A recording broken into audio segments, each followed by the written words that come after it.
मेरे तरफ से सभी लोगों को गुड इवनिंग। चलिए फटाफट इस वीडियो के साथ सभी लोग जुड़े। और आज मैं आप लोगों के सामने देखिए, आप लोगों के डिमांड पे, फुल्ली डिमांड पे मैं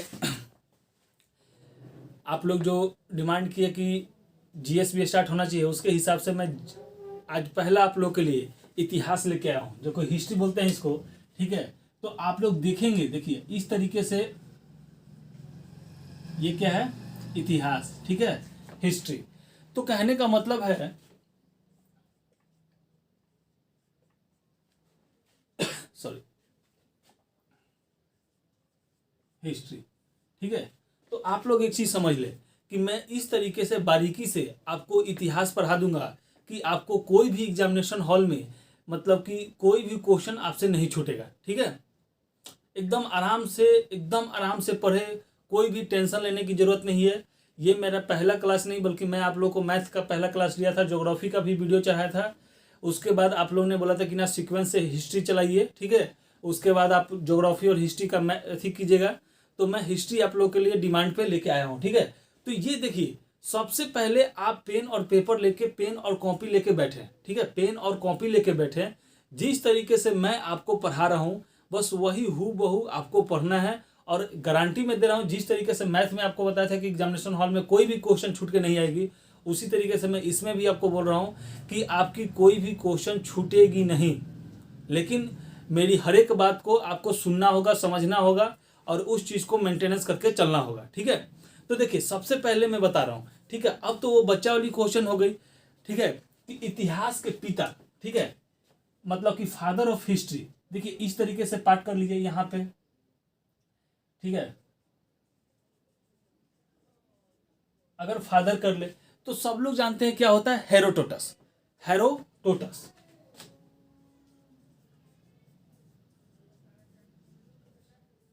ठीक है,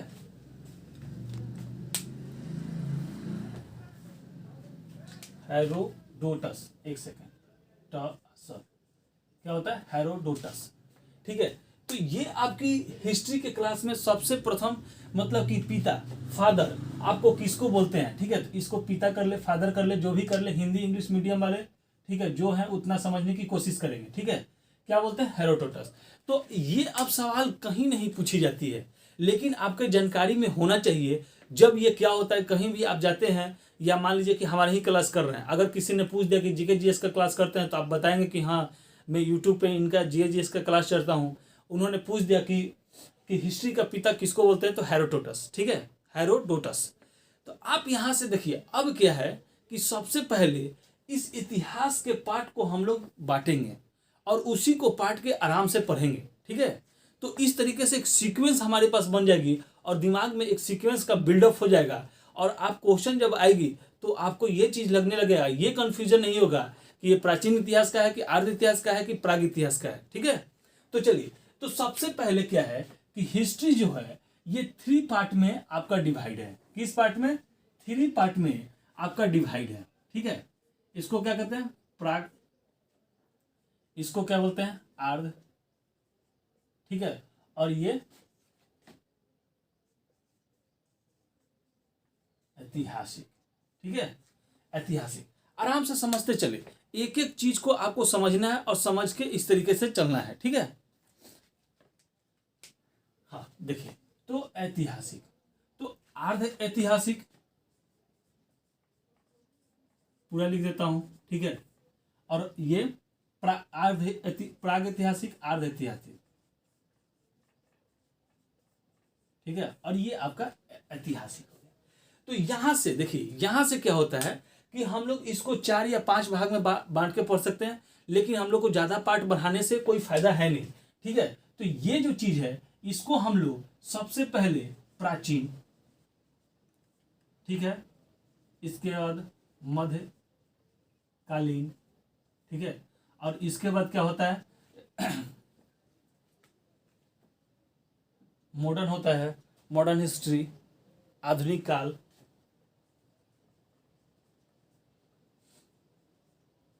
आधुनिक काल। और यहीं पे देखिए, आधुनिक काल में ही हम लोग क्या होता है, एक नेहरू काल भी होता है। ठीक है, तो हम लोग इसी में क्या करेंगे कि पढ़ लेंगे। ठीक है, नेहरू काल। ठीक है, नेहरू काल, और एक आपका होता है विश्व इतिहास। ठीक है, तो आराम से देख ले, प्राग ऐतिहासिक काल, ऐतिहासिक काल, अर्ध ऐतिहासिक काल, ऐतिहासिक काल। ऐतिहासिक काल को हम लोग किस खंड से पढ़ेंगे?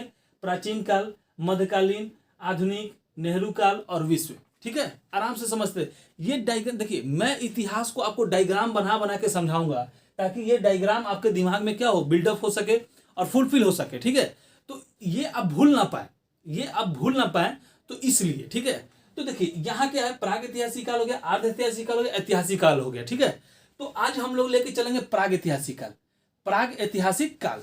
ठीक है, तो इसी को, प्राग ऐतिहासिक काल को ही हम लोग पाषाण काल भी कहते हैं, यानी कि स्टोन एज भी कहते हैं। ठीक है, क्या बोलते हैं? Stone age. ठीक है, स्टोन एज भी बोलते हैं। ठीक है, तो एक बार ऐसा सवाल देखिए, ये जब हाई लेवल एग्जामिनेशन में आप बैठेंगे तो आप क्या होता है कि बहुत ही बिल्डअप तैयारी करके जाते हैं, और आपसे इतना इजी गोइंग क्वेश्चन पूछ देता है कि आप वहां नर्वस हो जाते हैं। तो पूछा था कि निम्नलिखित में से किस काल को स्टोन एज कहा जाता है? ठीक है, तो यहां से क्या कहते हैं, पाषाण काल को ही हम लोग क्या बोलते हैं? Stone age. क्यों स्टोन एज बोलते हैं? स्टोन मतलब क्या होता है? पत्थर का मीनिंग होता है कि उस समय मतलब कि पत्थर के औजार का विशेष रूप से प्रयोग किया जाता था। ठीक है, तो इसको हम लोग क्या बोलते थे? ये स्टोन एज। पाषाण काल को स्टोन एज। अब ये पाषाण काल देखिए, पाषाण काल को हम लोग यहां से 4 स्टेप में पढ़ेंगे। ठीक है, पहला स्टेप पूरा पाषाण। देखिए आराम से समझते चले, पूरा पाषाण। ठीक है, पूरा पाषाण। ठीक है, दूसरा आपको होता है मध्य पाषाण। ठीक है, और तीसरा क्या होता है? नव पाषाण। ठीक है, और चौथा आपसे क्या हो जाएगा, यहां कर ले चौथा। ठीक है, चौथा उत्तर या ताम पाषाण। उत्तर या ताम पाषाण। ठीक है, उत्तर या ताम पाषाण। अब यहां आप देखेंगे कि सबसे पहले क्या होता है, तो आप अपने दिमाग में एक कॉन्सेप्ट बना ले। देखिए, इतिहास को मैं आपको कहानी के तौर पे समझा दूंगा, और आपको लगेगा कि मैं एक कहानी। देखिए होता क्या है कि बचपन में जब हम लोग कोई कहानी सुनते हैं तो वो हमारे दिमाग में क्या होता है, फुलफिल हो जाता है। और मैं आप लोग सब लोग जब स्टोरी एक हमारी कहानी सुन लेते हैं तो उसका स्मरण करने लगते हैं, और वही क्या होता है कि हमारे आगे पीछे दिमाग में खूब चलता है। तो इसलिए देखिए, सबसे पहले कि आपको एक बार रिकॉल कर देता हूं कि इतिहास के पिता को क्या कहते थे? हेरोडोटस। इतिहास कितने भागों में बटा हुआ है? तो 3 भागों में बटा हुआ है। प्राग ऐतिहासिक काल, ऐतिहासिक काल, अर्ध ऐतिहासिक काल, ऐतिहासिक काल। अब देखिए यहां पे एक इंपॉर्टेंट चीज छूट गया।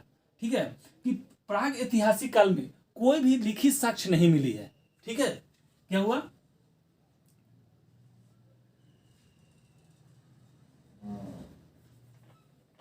मतलब कि कोई भी लिखित साक्ष्य आपका क्या हुआ है? नहीं मिला है। अर्ध ऐतिहासिक काल में लिखित साक्ष्य मिला है, लेकिन उसे पढ़ा नहीं गया है। ठीक है, आप एकदम याद रखें क्या है यहां से, कि एक स्टेप में मैं आपको नीचे लिखवा देता हूं। ठीक है, ऐसे कीजिए। ठीक है, कि प्राग ऐतिहासिक काल में, सीधे सीधे जान ले कि प्राग ऐतिहासिक काल में आपको कोई भी लिखित साक्ष्य नहीं मिली है। क्या नहीं मिली है? कोई भी लिखित साक्ष्य नहीं मिली है। तो आपको यहाँ पे क्वेश्चन एराइज होता है कि किस काल में कोई भी लिखित साक्ष्य नहीं मिली है। तो प्राग ऐतिहासिक काल में कोई भी लिखित साक्ष्य नहीं मिली है, और अर्ध ऐतिहासिक काल में लिखित साक्ष्य तो मिली है लेकिन पढ़ा नहीं गया है। ठीक है, तो यहां से एकदम कॉन्सेप्ट अपना क्लियर कर ले कि किस काल में लिखित साक्ष्य नहीं मिली है। तो प्राग ऐतिहासिक काल में कोई भी लिखित साक्ष्य नहीं मिली है, क्योंकि यहाँ के लोग उस समय आदि मानव की जिंदगी व्यतीत कर रहे थे, और उनको इस चीज की कोई भी जानकारी नहीं थी। इसीलिए इस काल को मैं आपको पढ़ा रहा हूं, इसको 4 भाग में बांट के। अर्ध ऐतिहासिक काल में, जो कि सिंधु सभ्यता, हड़प्पा सभ्यता, कांस्य युग सभ्यता, ये सब आती है तो वहां पे लिखित साक्ष्य तो मिली है, लेकिन आज तक उसको कोई भी क्या हुआ कि पढ़ नहीं पाया। ठीक है, तो ये हम लोग की आगे की डिस्कशन होगी। ऐतिहासिक काल में लिखित साक्ष्य मिली है और उसे पढ़ा भी गया है, इसीलिए हम लोग को ये सब चीज क्या होता है कि पढ़ना पड़ता है। ठीक है, तो आगे देख लीजिए, कॉन्सेप्ट क्लियर हो गया कि किस काल में लिखित साक्ष्य मिली है और उसे पढ़ा भी गया है। तो ऐतिहासिक काल में लिखित साक्ष्य मिली भी है और उसे पढ़ा भी गया है। अर्ध ऐतिहासिक काल में लिखित साक्ष्य मिली है लेकिन उसको कोई भी पढ़ा नहीं गया है। और यहाँ पे प्राग ऐतिहासिक काल में कोई भी लिखित साक्ष्य नहीं मिली है। तो एक कहानी उसको घुमा के पूछता है सवाल कि किस काल का लेखन विधि भाव चित्रात्मक था, मतलब कि चित्र के द्वारा उसको बताया जाता था। तो इसी काल में, प्राग ऐतिहासिक काल में ही आपको क्या होता था कि लोग चित्र बना के उसको व्यक्तित करते थे, मतलब सामने वाले को बताते थे। ठीक है, क्लियर हो गया। अब चलिए देखिए, कुछ ऐसा भी चीज है कि जो मैं मुंह से बोल रहा हूं, आप उसको सुन रहे हैं तो अपने कॉपी और नोट्स में लिखते चले, आराम से लिखते चले।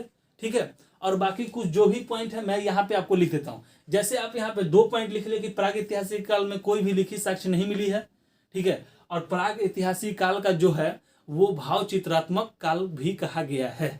ठीक है, अर्ध ऐतिहासिक काल में लिखित साक्ष्य मिली है लेकिन उसको पढ़ा नहीं गया है। ऐतिहासिक काल में लिखित साक्ष्य मिली है और उसे पढ़ा भी गया है। ठीक है, चलिए, तो पूरा पाषाण काल देखिए, तो एक कहानी की तरह समझ लीजिए कि उस समय पूरा पाषाण काल सबसे पुराना काल। आप देखिए, सबसे एक चीज और होता है कि जब आप एग्जामिनेशन हॉल में बैठते हैं तो थोड़ा सा आपको ये चीज दिमाग में रहना चाहिए कि हमने इतिहास कहाँ से पढ़ना चालू किया है। तो प्राग ऐतिहासिक काल से इतिहास पढ़ना चालू किया है। ठीक है, तो आपको याद होना चाहिए कि जब भी हम जहाँ से कोई स्टार्ट करते हैं तो वही हमारे लिए सबसे क्या होता है, सबसे पुराना होता है। तो वो पूछा था सवाल कि सबसे पुराना काल किसको कहते हैं।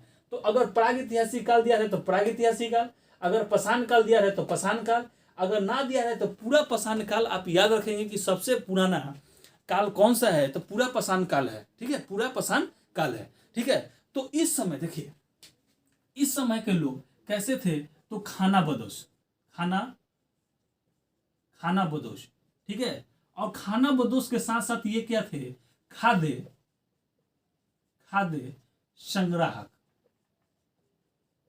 संग्राहक भी थे। ठीक है, क्या थे, खाद्य संग्राहक भी थे। ठीक है, खाद्य संग्राहक भी थे। ठीक है, इसके बाद इसी समय में, ठीक है, क्या हुआ था कि मतलब कि आदि मानव। ठीक है, इसी काल में क्या, आदि मानव का काल भी इसी में मानव काल भी कहा गया है। ठीक है, मानव काल भी कहा गया है। ठीक है, इसी काल को आखेट भी कहा गया। और सबसे इंपॉर्टेंट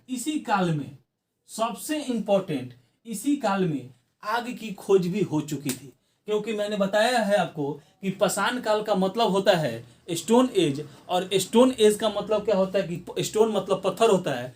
इसी काल में वो क्या कहते हैं, 2 पत्थर के रगड़ने से क्या होता है कि चिंगारी आग की उत्पत्ति हो गई थी। ठीक है, तो यहां से एक क्वेश्चन और भी आपका बन गया कि किस काल में आग का खोज किया गया था। तो पूरा पाषाण काल में आग की खोज की गई थी।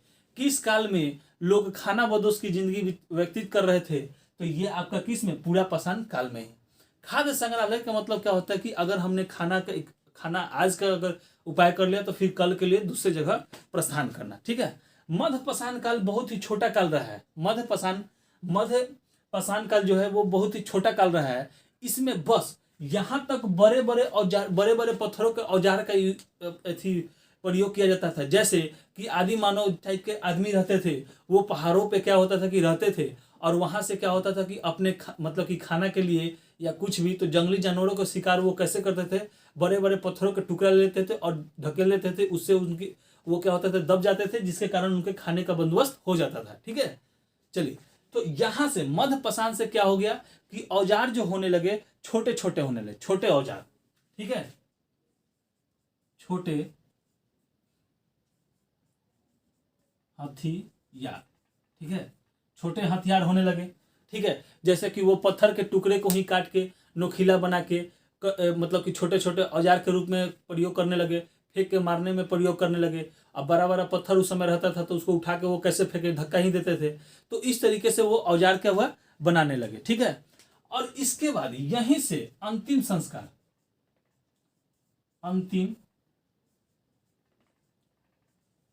अंतिम संस्कार भी वो लोग करने लगे। अब जैसे भी करते हो, आग से जला के करते हो, दफना के करते हो, जो भी करते थे। ठीक है, लेकिन ऐसा साक्ष्य मिला है कि मध्य पाषाण काल के समय अंतिम संस्कार करना वो लोग शुरू कर दिए थे। ठीक है, अब नव पाषाण काल में आइए। ठीक है, नव पाषाण काल में ये लोग क्या हुआ था कि खेती करना, यहां से खेती करना शुरू कर दिए थे। जब आप खेती करना चालू करेंगे तो सबसे पहले क्या होगा कि आपका आवास, आप अपना आवास, अस्थाई आवास बना लेंगे। क्या करेंगे, अस्थाई आवास बना लेंगे। अच्छा, आवास। इसके बाद क्या होता है कि ये कुत्ता पालना। ठीक है, कुत्ता पालना, देखिए कहां कहां से आपको क्वेश्चन आएंगे मैं बता रहा हूं। ठीक है, कुत्ता पालना चालू कर दिए थे। और ये अनाज की उत्पत्ति होने के कारण ये लोग क्या होता था, मैं बता रहा हूं, पहिए का आविष्कार कर लिए। और मन का मतलब क्या होता है, घड़ा, बहुत बड़ा बड़ा क्या होता है, घड़ा। ठीक है, मन का। ठीक है, तो ये देखिए अब यहां से क्या हुआ था कि आप कहानी समझिए। ये क्या हुआ था कि नव पाषाण काल के समय से ये लोग खेती करना चालू कर दिए। जब भी आप खेती करना चालू करेंगे तो वहां अस्थायी रूप से रह के ही खेती करेंगे। ऐसा खेती नहीं होता है कि आज अपने बीज डाला और कल वो क्या हुआ, फर गया। ऐसा कुछ नहीं होता है। ठीक है, तो फल दे दिया। खेती लंबे समय के लिए होता है तो आपको अस्थायी अपना घर रखना होगा। ठीक है, वो लोग क्या करते थे, जैसे कि सबसे पहले उन्होंने जौ और गेहूं की खेती की थी तो वो बहुत सारा हो जाता है। तो वो लोग खेत से मतलब अंजुरी से लेके आते थे। ठीक है, क्या करते थे, अंजुरी से लेके आते थे। तो उसमें समय बहुत ज्यादा लग जाता था, रास्ते में बहुत सारे गिर जाते थे। ऐसे फिर पत्ता में लाने लगे।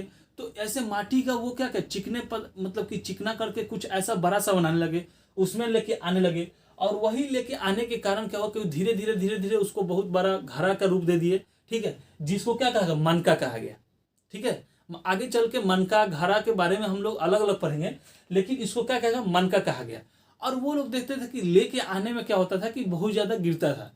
तो उन्होंने पहिए का आविष्कार कर लिया। माने वही जो माटी का जो गोल सा मतलब कि थाली टाइप के बनाए थे, उसी को वो लोग क्या हुआ कि लकड़ी के सहारे जोड़ के और उस पर रख के लेके आने लगते। पहिए का भी आविष्कार हो गया।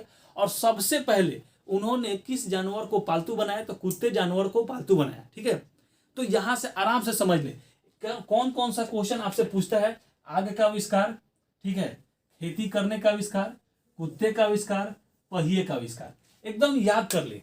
आग का आविष्कार किस काल में, तो पूरा पाषाण काल में। खेती करने का सबसे प्रथम बार कब स्टार्ट किया था मानव, तो नव पाषाण काल में। पहिए का आविष्कार किस काल में, तो नव पाषाण काल में। मनुष्य ने सबसे प्रथम बार किस जानवर को पालना शुरू किया था, तो कुत्ते को पालना शुरू किया था। ठीक है, तो यहां से आपका कहानी हो गया। लेकिन जब आप पीसीएस वगैरह में बढ़ेंगे, बीपीएससी वगैरह में बढ़ेंगे, उससे हाई लेवल में जाएंगे, तो यहाँ ये जो खेती है, यहां से आपके क्वेश्चन बहुत सारे आते हैं। ठीक है, कैसे, ठीक है, तो वो पूछता है कि सबसे प्रथम बार मनुष्य किस चीज की खेती किया था, तो आपको जौ और आपको गेहूं, जौ और गेहूं की खेती उन्होंने सर्वप्रथम किया था। ठीक है, अब देखिए कहानी फंसाता है कि बहुत सारे लोग चावल वगैरह भी क्वेश्चन पढ़ते हैं, उसका भी कंसेप्ट क्लियर है। ठीक है, अभी आप यहाँ पे जो पढ़ रहे हैं कौन सा, प्रागैतिहासिक काल, प्रागैतिहासिक काल में पाषाण काल, उसमें भी नव पाषाण काल। तो यहाँ आप पढ़े, अगर आपसे पूछ ले सवाल कि मनुष्य ने सर्वप्रथम बार किस चीज की खेती करना शुरू किया था, तो जौ और गेहूं की, ना कि चावल की। ठीक है, जौ और गेहूं की। ये जब किए थे तो कितने मतलब कि कब किए थे, तो 7000 बीसी ईसा पूर्व पहले किए थे। 7000 ईसा पूर्व पहले सर्वप्रथम। देखिए अभी इंडिया की बात नहीं हो रही है, मनुष्य की बात हो रही है, जब सर्वप्रथम के बारे में चल रही है। ठीक है, तो 7000 बीसी में ये क्या हुआ था कि खेती करना वो उन्होंने क्या हुआ था, चालू किया था।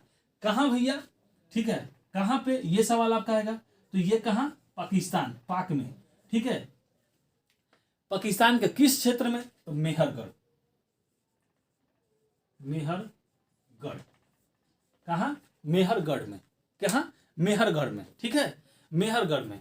लेकिन अगर आपसे पूछ दे कि किन दो पहाड़ियों के बीच में एक बार ऐसा सवाल आया था कि मनुष्य सर्वप्रथम किन दो पहाड़ियों के बीच में मतलब कि खेती करना चालू किया था, तो आपको सुलेमान और किर्थर, किसका,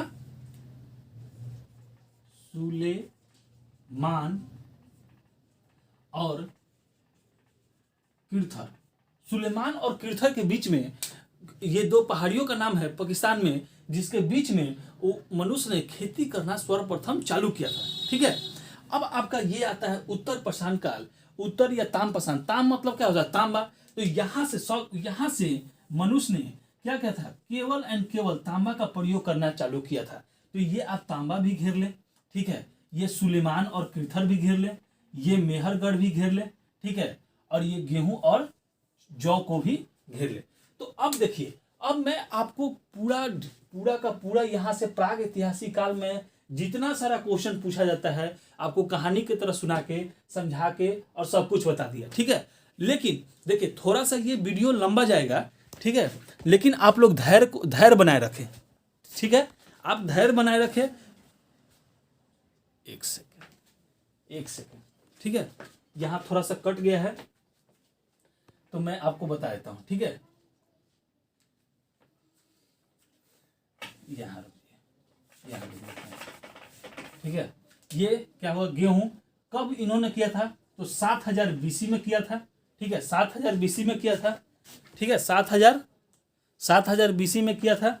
सबसे पहले इन्होंने कहाँ किया था, तो यहां से लिख ले, पाक में किया था।